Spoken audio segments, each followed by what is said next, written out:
Bonjour à tous. Voilà, je viens de me réveiller, donc je saute sur mon ordinateur pour vous transmettre une information de dernière minute, de première minute même. Euh, Excusez-moi, je mange en même temps parce que j'ai vachement faim, j'ai beaucoup dormi. Euh, donc c'est sur la mythomanie en fait. Euh, alors je m'explique déjà, là, il n'y a pas si longtemps que ça, j'ai eu pas mal d'expériences de subir les mensonges des autres. Alors je vais dire subir, mais Mais justement, c'est la question. Est-ce qu'on subit un mensonge ou est-ce qu'en fait, la personne nous donne l'opportunité euh, de vivre des choses importantes plus rapidement en laissant de côté des choses moindres. Alors, il y a plusieurs mythomanies, bien sûr, hein. J'avais un ami à une époque qui était mythomane et en fait, il disait que j'étais la seule à qui disait la vérité. Donc moi qui étais encore focalisée sur la vérité, c'est bien, euh, j'acceptais d'être vraiment sa confidente, et on parlait beaucoup du mensonge tous les deux. Et lui, il disait que c'était un plaisir pour lui de mentir, que pas, non pas que ça l'excitait sexuellement, mais ça l'excitait, ça lui donnait du peps, il aimait voir la bêtise des gens, c'était ce qu'il me disait. Et, euh, et moi, je savais des fois qu'il me mentait, et je disais rien, je savais qu'il me mentait parfois, mais c'était jamais rien de grave en fait. Je me disais, bon, bah, il est en train de se dorer l'image, bon, bah, il est en train de faire ceci, il est en train de faire cela. Euh, mais à aucun moment je me suis sentie être en proie à son jeu, jusqu'au jour où il m'a dit en face, il n'y a rien de ce que je t'ai raconté, il n'y a absolument rien de ce que je te dis qui est vrai. Et je pense que c'était sa première vraie confidence, d'une part, et, euh, et d'autre part, ce qui finalement lui aura causé le plus de problèmes, me dire la vérité. Il m'a dit ça en même temps qu'une autre confidence plus personnelle. Il était amoureux de moi, cet ami. Donc il a voulu être honnête, je pense, pour la première fois de sa vie. Et moi, je lui ai dit, bah, maintenant, je te ferme les portes. Voilà, j'étais au lycée, j'étais toute jeunette. Donc voilà, enfin, j'ai pas cherché à comprendre, j'ai pas cherché à lui accorder d'excuses. J'ai fait, allez hop, stop, maintenant, basta, c'est bon, c'est fini. Et j'ai rêvé de lui cette nuit. Euh, j'ai rêvé de lui et qu'il me sortait des petits mensonges. En fait, il avait peint d'immenses toiles de peinture. Je rêve pas mal de peinture en ce moment, donc je voudrais m'y mettre. Euh, et, euh, et en fait, il était chez moi. Donc chez moi, il y avait ma peinture. Et, et je lui dis, euh, t'as peint avec quoi? Et puis il me dit, oh, un petit tube qui traînait là. Mais les toiles étaient immenses en fait. Donc c'était pas un petit tube, il m'avait vidé tous mes tubes de peinture, quoi. Euh, et du coup, je lui dis, mais je lui dis, tu fais rien avec un petit tube. Je lui fais, pourquoi tu mens? Je lui fais, t'es lâche à ce point? Et, euh, et il se cache et tout, et puis il dit, mais non, mais c'est pas ça. Et tout. Je lui fais, bah explique-moi, j'ai besoin de savoir pourquoi dans ce cas, pourquoi ce mensonge? Qu'est-ce que ça signifie? Que je puisse, voilà, apprendre quelque chose et m'alléger moi-même de mes propres. Euh, comment on peut dire ça? De ma propre défense finalement, parce que c'est lourd de se défendre au bout d'un moment, quand en fait on peut avoir soit des explications, soit en soi-même réussir à résoudre des choses en disant que l'autre a ses problèmes, nous on a les nôtres, voilà. Et les nôtres sont tout à fait acceptables. Tous les problèmes sont acceptables, ça commence par là. Donc, revenons à nos moutons. Euh, et il me dit, euh, j'ai tout fait pour retenir sa phrase au réveil, parce que c'était bien formulé dans le rêve. J'aimais bien comment il l'avait formulé, mais je crois que je me souviens mal.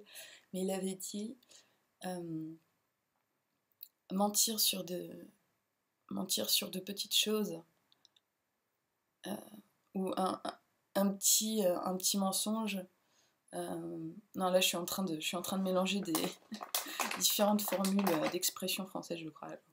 Mais en gros, l'idée, on s'en fout. En gros, l'idée, c'était que un mensonge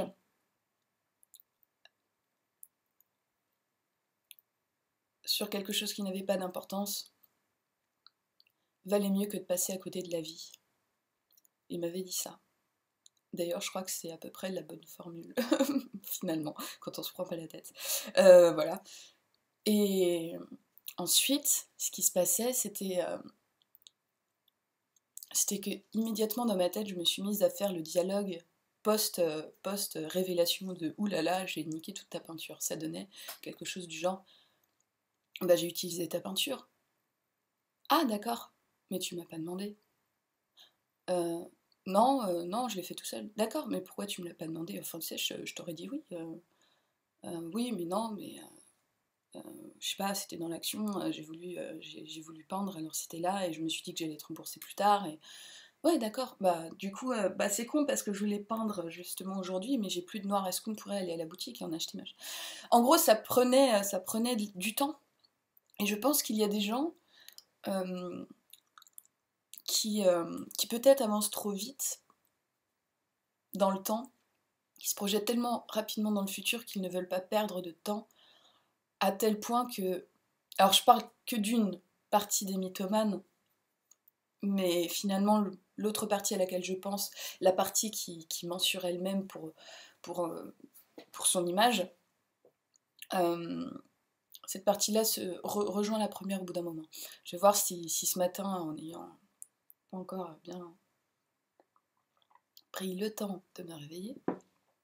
moi je suis quelqu'un qui prend son temps par contre. Bon après je suis boostée, mais au début faut pas me brusquer. Donc la seconde partie rejoindra la première si j'arrive à mettre en ordre mes idées. Donc voilà, je me demandais si ces mythomanes-là n'avaient pas un problème de ligne de temps finalement, de toujours se projeter dans l'avenir et du coup de ne pas vouloir accorder le moindre temps à des vérités sur des choses qui n'ont pas beaucoup d'importance. Et bon, ils font passer les gens à côté de leur libre arbitre, hein, parce que moi dans mon rêve je me suis dit mais ça m'aurait pas dérangé qu'ils me prennent ma peinture, par contre j'aurais voulu savoir quand la récupérer. Parce que le mythomane en question, si ça se trouve, il allait pas me racheter de peinture parce qu'il allait oublier tellement qu'il est focalisé sur la suite, etc. Enfin, ça l'aurait rendu très égoïste, etc. Donc ça aurait créé d'autres histoires. Mais dans l'instant, est-ce que c'est pas justement simplement ça, accorder plus de temps à la vie, la vraie, en tant que vraiment une intention positive inconsciente qui pousse la personne à automatiquement, parce que franchement c'est fort, hein, ils réfléchissent pas une seule seconde ces gens-là. Ça sort, bah j'ai fait ça, tout. Et, et ça colle. Jeu d'acteur, tout va bien. Donc je me dis, inconsciemment, c'est fort, c'est puissant comme comportement, et ça mérite qu'on s'y penche. Et du coup, ouais, je me disais, intention positive, inconsciente, alors de ne pas détruire son image, de pas... voilà, qu'on se dise pas de mal de ces gens-là, certes, mais il y a aussi, je pense, du coup, cette notion de profiter de la vie. Et c'est là où ça rejoint l'autre partie des mythomanes, ceux qui vont avoir tendance à dire « Ah bah moi j'ai fait ci dans ma vie, moi j'ai fait ça », alors que c'est pas vrai du tout. Ces gens-là devraient vraiment travailler en profondeur sur eux-mêmes, je pense, parce que finalement, ils ont le droit de ne pas avoir fait grand-chose dans leur vie, et que de cette façon-là, ils s'annulent de véritables chances de vivre des choses, parce que quand vous avez un dialogue avec quelqu'un qui a fait beaucoup de choses, autant apprendre de lui, autant lui dire bah, « je sais pas, apprends-moi », ça crée des liens réels autour de l'honnêteté, de la sincérité, l'authenticité, tout ça c'est cool. Et du coup, bah, je sais pas, peut-être... Imaginons quelqu'un qui a fait de la voile, qui est parti faire des voyages, le mythomane qui lui sort ah ouais, moi aussi !» Bah, dans ce cas-là, enfin... Ah si, remarquez, si, il pourrait y avoir l'option de ah ouais, tu fais de la voile, bah vas-y, je t'emmène. Mais une fois sur le bateau, il se passe quoi? Ah, en fait, je sais pas du tout en faire, en fait, je suis un gros blé sur un bateau, et là, en fait, je suis en train de gâcher le temps de tout le monde, et je me sens ridicule, et voilà.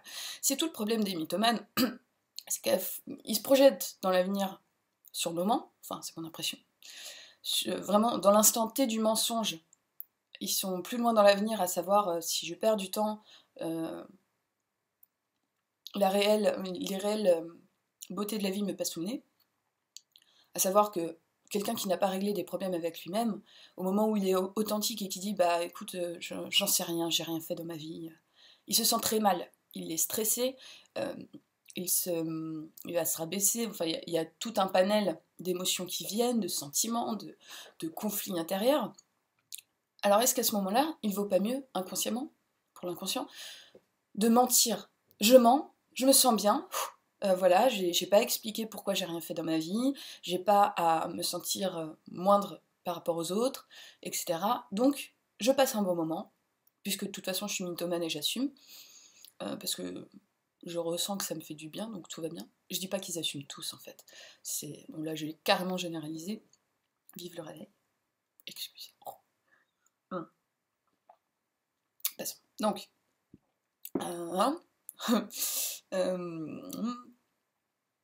donc on remarquera que je retourne aux digressions quand je me réveille. Voilà, ça c'est quelque chose d'intéressant pour moi. Pour la science aussi, hein. Là, à quoi ressemble le cerveau au réveil, ça peut être intéressant. Niveau de performance, tout ça. Non mais ça a déjà été vu, ça c'est obligé. Donc voilà, cette phrase de profiter de la vie, à l'instant T du mensonge, c'est ça, c'est soit je dévale tout ce que je suis qui ne me plaît pas et je me sens mal et du coup pendant plusieurs jours je vais y penser et je n'avance pas dans ma vie. Il y a cette partie-là des mythomanes, il y aura la partie qui va faire semblant de se foutre complètement d'une situation ou de détester quelqu'un, d'avoir en fait un autre sentiment complètement différent. Ça c'est encore se mentir à soi-même avant de mentir aux autres, de toute façon ça part toujours de là, évidemment. Quelqu'un qui va s'inventer un sentiment totalement contraire à ce qu'il ressent tout de suite, ça c'est pareil. C'est une fuite. C'est une fuite, mais à cet instant, je pense que ces gens-là ont un inconscient vraiment très, très protecteur. Imaginons, je sais pas, quelqu'un qui est très en colère, soit il laisse exploser sa colère, ça crée une crise, on tape dans les murs, j'en sais rien, un truc énorme, enfin voilà. Ou pas, hein, mais en tout cas une dispute, un truc pas cool, nanana, des projections sur l'autre, ou alors on s'apitoie sur son sort, nanana. Ou alors à l'inverse, inventer des sentiments tendres, d'amour, de calme. Non, je suis pas en colère du tout, et là, automatisme mort, et ouais, je suis calme, je suis super zen. Bah, je trouve que c'est un mensonge plutôt cool. Mais après, voilà, ma question c'est... Alors, avant ma question, troisième catégorie, donc la catégorie petit mensonge du quotidien. Je vais éviter de parler pendant 10 minutes d'un pot de peinture. Je vais dire que j'en ai utilisé un petit. Et on va vivre juste après. Parce que dans mon rêve, en fait, on avait prévu une activité. Et il en avait très envie. Il avait hâte de partir. Donc, en fait, il était pressé qu'on passe un bon moment ensemble. Et quand il m'a sorti cette phrase sur la vie, j'ai compris qu'en fait, sur le moment, je lui ai dit, mais t'es lâche et t'es égoïste. Parce que je me suis dit, ouais, en fait, il pense qu'à sa gueule, il est juste focalisé sur ce qu'il a envie de faire. Moi, j'avais juste envie qu'on je sais pas, qu'on discute 5 minutes de cette histoire de peinture, et voilà. Mais parce que moi, je suis dans ma ligne de temps à moi, avec mes priorités, avec mon... Voilà. Et je suis plus dans le moment présent. Mais quelqu'un qui va mentir, j'ai l'impression vraiment qu'à l'instant T, il y a une espèce de montée de survie pour des choses parfois vraiment ridicules, quoi. Et la survie, c'est il faut vivre chaque instant, et chaque instant doit être le plus important, à savoir l'activité, c'est important. Cette histoire de pot de peinture, on s'en tape. Et voilà. Et d'ailleurs, s'il disait les choses telles quelles comme ça, je pense pas que beaucoup de monde les comprendrait. Moi, s'il m'avait sorti, mais on s'en fout de ton histoire de peinture, viens on se casse, comment j'aurais réagi? Non, bon, j'avoue, j'aurais bien réagi. J'aurais bien réagi, mais par contre, j'aurais dit, juste dis-moi quand est-ce que tu vas me le rendre, parce que j'en aurais besoin. Point. Ça se serait vite réglé. Mais peut-être que dans ces moments-là, eux, inconsciemment, je sais pas, il voit les choses un peu différemment, un peu comme je l'ai évoqué avant. Et j'aimerais bien avoir votre avis là-dessus. Enfin, je sais pas. Voilà, je viens de rêver, j'ai envie de partager. Donc, allons-y. Et j'allais dire un truc. Et je me suis coupé la parole toute seule en revenant en arrière. Oui, les émotions. Quand je parlais des émotions, d'inverser ces émotions pour aller de l'avant immédiatement. Je me demandais, puisque l'inconscient crée ce comportement, à vos crayons,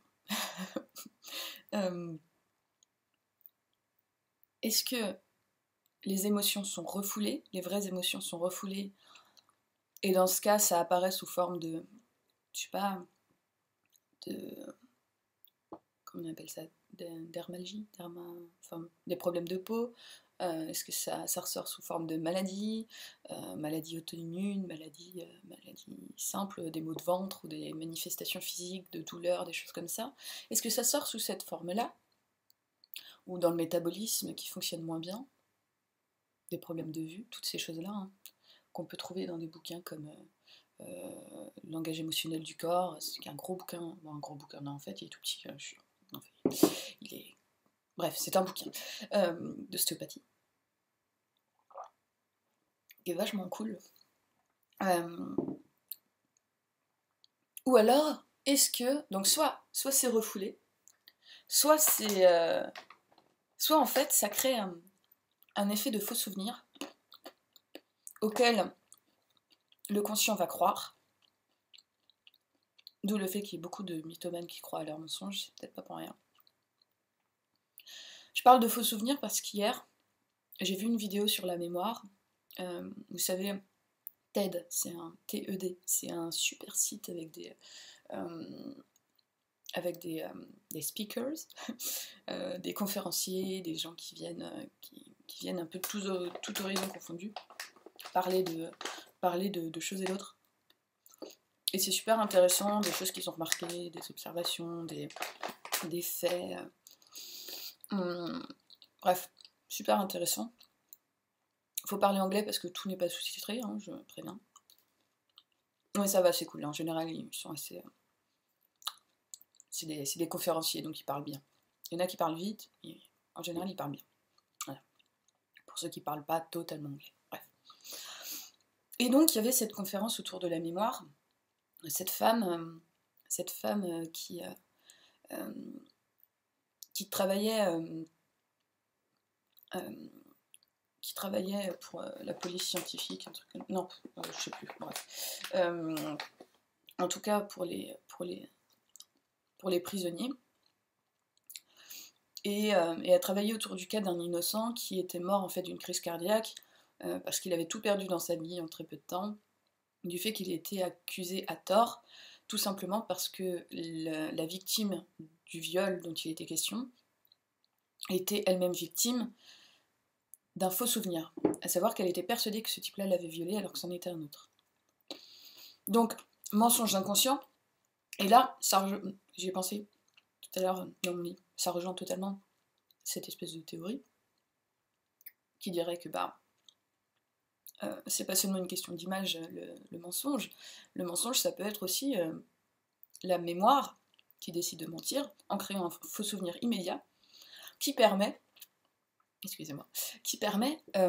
vivre, en fait, vite, très vite. Parce que cette femme-là, elle pensait qu'à son viol, et le seul truc qui pouvait la sortir d'une partie de son mal-être, c'était de trouver celui qui l'avait violée. Normal. Donc il fallait qu'elle en trouve un. Hop, on lui en colle un sous le nez qui ressemble un peu, et c'est lui, c'est obligé, c'est lui. Hop, génial. On peut appeler ça de la lâcheté, mais c'est de la survie aussi. Donc voilà. Donc création de faux souvenirs. Est-ce que la création de faux souvenirs ne permet pas tout simplement de mieux vivre, sans refouler ses émotions, mais en fait d'en inventer des autres, par la création d'un faux souvenir? Même pas forcément la création d'un faux souvenir visuel, mais d'un faux souvenir émotionnel. Hein. À savoir, non, en fait, je me souviens pas je me souviens pas vraiment avoir détesté cette personne. Non, en fait, je l'appréciais beaucoup. Et l'inverse, non, en fait, non, je me suis totalement gourée, je sais pas, je comprends même plus je comprends même plus les paroles qu'on a pu se dire, les textos que je suis en train de lire, je comprends même plus tout ça parce que c'était de l'illusion totale. Non, j'ai jamais aimé cette personne, je la déteste, elle est détestable, c'est une connasse, c'est un connard, machin. Euh, Est-ce que, voilà, enfin, c'est une forme d'hypocrisie, et ça empêche clairement de régler vraiment les problèmes de fond, mais pour les gens qui n'ont pas les outils pour régler les problèmes de fond, pour les gens qui ne savent pas se dissocier, pour les gens qui ne savent pas s'observer, qui n'ont pas appris à le faire, qui ne savent même pas, en fait, qu'un tel outil est super efficace et puissant, parce que ces gens-là, finalement, euh, ne se permettent pas de vivre, tout simplement. Alors en fait, j'évoque tout ça, bah,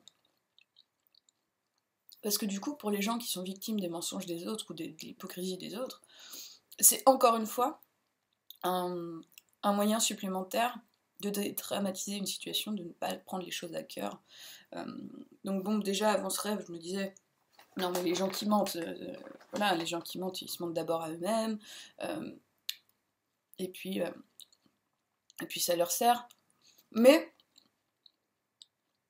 je pense que mon inconscient a produit ce rêve parce que c'était pas assez, et effectivement c'était pas assez puisque je ressentais quand même vis-à-vis de tous les mensonges qu'on avait pu me faire dans ma vie, petit à petit, des sentiments d'injustice ou ce genre de choses qui faisaient surface, et j'arrivais pas à m'en débarrasser, même en connaissance de cause, même en me disant, bon bah les gens qui mentent ont d'abord un problème avec eux-mêmes, ça n'a rien à voir avec moi, mais quand même ça me faisait taper du poing sur la table en moi-même. Et là ce rêve me fait voir les choses vraiment différemment, à savoir que c'est pas seulement une question de fuite, c'est pas une question de lâcheté et d'utiliser les autres à des fins, de mauvaises fins, à vouloir faire mal aux autres, euh, ou même comme j'allais dire ce prénom, comme cet ami du lycée qui mentait, et qui lui disait aimer voir la bêtise des gens. Ça, je pense que c'est pas quelqu'un qui réellement aimait la bêtise des gens, ça aussi c'était un mensonge. Parce que s'il ne se disait pas, en fait, j'aime voir la bêtise des gens, il se disait quoi? Bah, en fait, je leur mens et je saurais pas trop dire pourquoi, mais j'ai besoin de mentir. Et j'ai besoin de mentir, ça veut dire que j'ai un manque, et si j'ai un manque, ça veut dire que je suis faible, etc. Bref. Bon, là, je donne des hypothèses, bien sûr. Euh, Là, je me mets carrément à sa place, chose qu'il n'apprécierait pas. Personne n'apprécie cela, c'est ce que j'ai compris cette année. Parce que même en termes d'hypothèses, même quand on dresse des hypothèses sur quelqu'un, en général, c'est mal pris. Même si ça reste des hypothèses, ou alors il faut vraiment tourner ça comme une proposition, avec une position vachement basse. Et même quand on le fait uniquement dans sa tête, et qu'on laisse l'autre répondre, bah ça se perçoit. Voilà, je vous transmets ça parce que je l'ai vécu. Je l'ai vécu en tant que personne qui se met à la place des autres rapidement, simplement bah, pour envisager la meilleure façon de respecter l'autre, et finalement, bah, c'est un peu biaisé parce que je pourrais tout simplement poser les questions aux gens sans même me dire, tiens, quel est ce type de personne, ou je sais pas, ce genre de choses, bref. Parce que du coup, ça se dégage, cette espèce de décrochage de discours intérieur, et c'est bizarre. De l'extérieur, c'est bizarre. C'est ce qu'on m'a dit, et je crois que je l'ai déjà perçu un peu, peut-être. Oh, j'ai du mal à me souvenir de quelqu'un avec qui j'ai vécu ça, mais je peux comprendre. Donc je vous transmets ce message. En cas où vous faites ce genre de choses, si vous sentez que quelque chose est mal perçu de l'extérieur, demandez-vous si c'est pas tout simplement parce que vous avez tout le temps un discours intérieur qui tourne en boucle, et qui, même si vous voulez respecter l'autre, vous n'êtes pas en train de vous mettre à sa place. Voilà. C'est une hypothèse de plus. Et non mais faire des hypothèses, hein, c'est bien, hein, c'est comme ça qu'on avance aussi, qu'on réfléchit. Après, il faut les partager de la meilleure façon. Bref. Voilà, donc...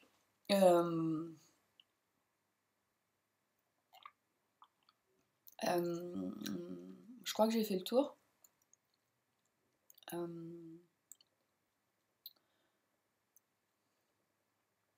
Voilà. Donc l'idée de... Oui, voilà, ça me revient. Donc ça permet de dédramatiser, en tout cas c'est ce que ça me crée à moi, j'ai l'impression que du coup, il y a plein de petits poids cumulés dans ma vie euh, que consciemment je n'arrivais pas à virer parce qu'il me manquait une information, à savoir, ouais, tout simplement, ces gens-là, est-ce qu'ils sont pas dans leur propre ligne du temps, à l'instant T, est-ce qu'ils n'ont pas tout simplement envie de vivre? Et plus le mensonge est gros et persistant, et plus ils ont du mal à vivre.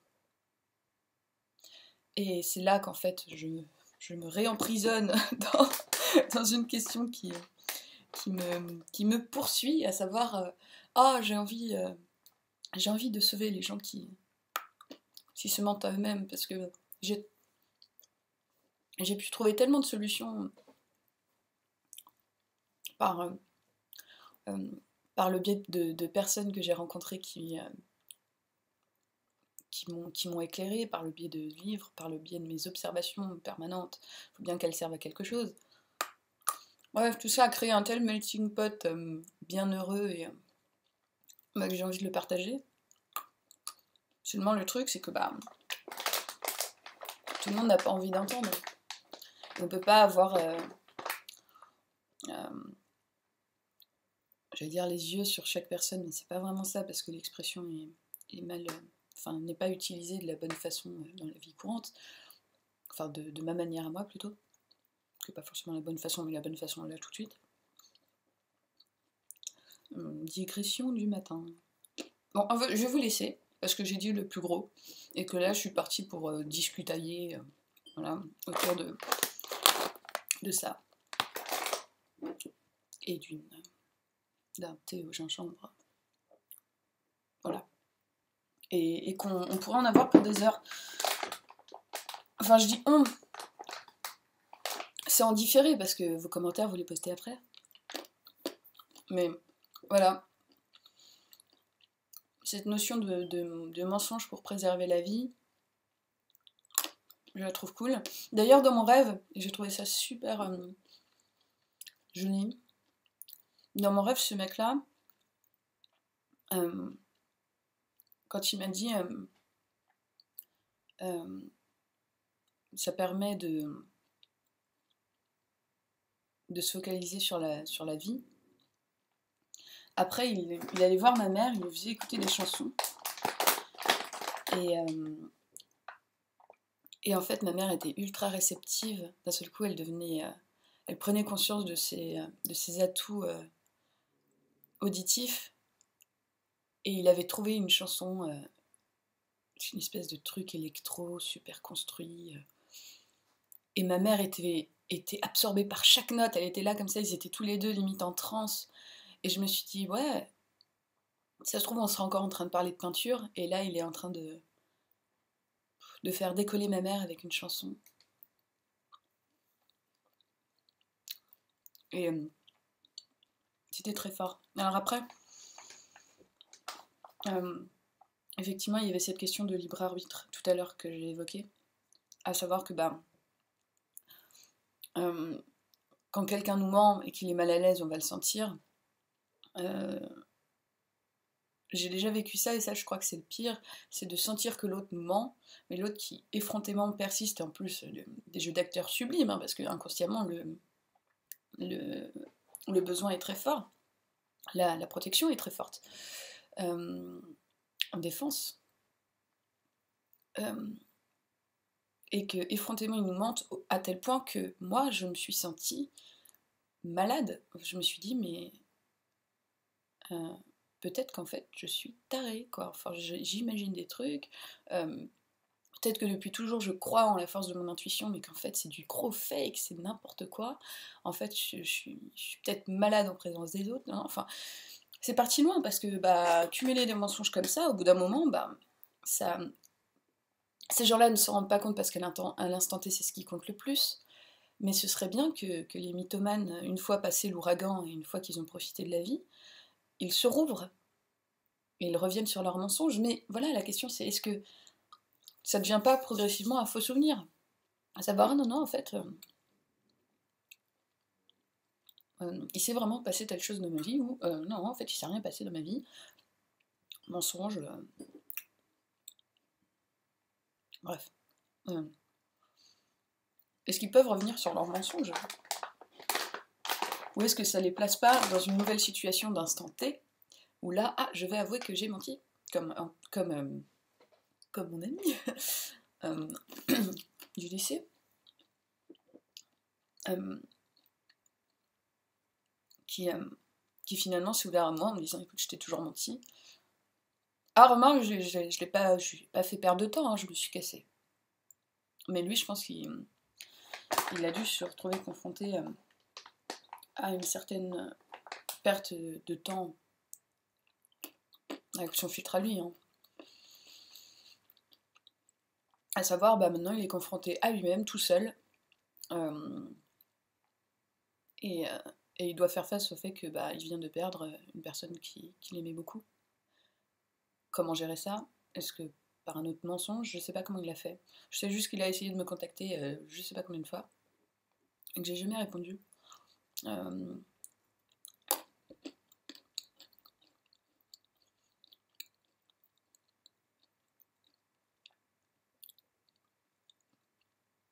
Le truc, c'est qu'à bien y réfléchir, moi aussi, hein, je me suis créé une espèce de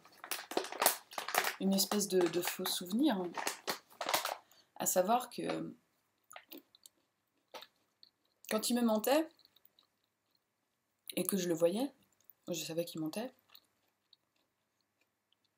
je me disais, en un certain sens, ces mensonges, inventer des trucs sur lui, tout ça, ça nous amène à discuter de choses et d'autres. Ça amène de l'aventure un peu. Maintenant, je me dis que j'aurais pu le provoquer et inventer moi-même des trucs, hein. Un truc complètement fou, juste pour voir où ça allait nous mener dans notre aventure imaginaire. Ça aurait été marrant. Et donc, je me dis que cette personne-là était, en dehors de ses mensonges, était super agréable, très humaine. Ça sentait dans pas mal de moments. Mais qui voguait dans une planète un peu spéciale. Et je sais qu'il m'a manqué, donc finalement, je sais pas. Parce que je me suis pas dit sur le moment, ouais, je le déteste, c'est un con, j'ai pas besoin de lui. Peut-être. Mais c'est marrant d'y penser, voilà. Donc je vais finir mon petit déj.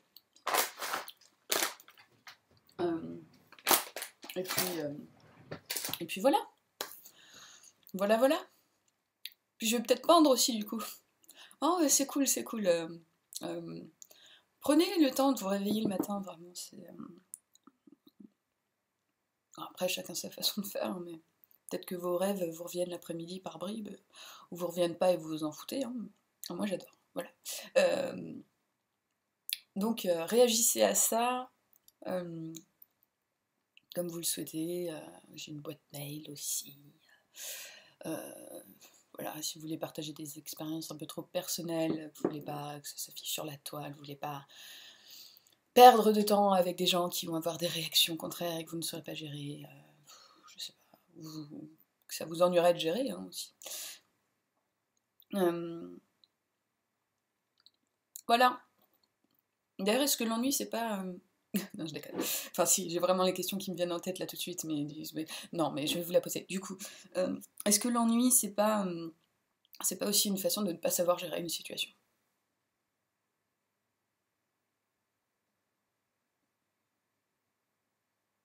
Je vais y penser pour moi-même, déjà.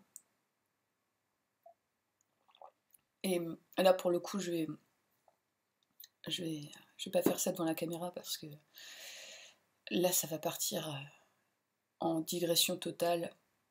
Ça va partir dans tous les sens, ça va être la fête. Et du coup,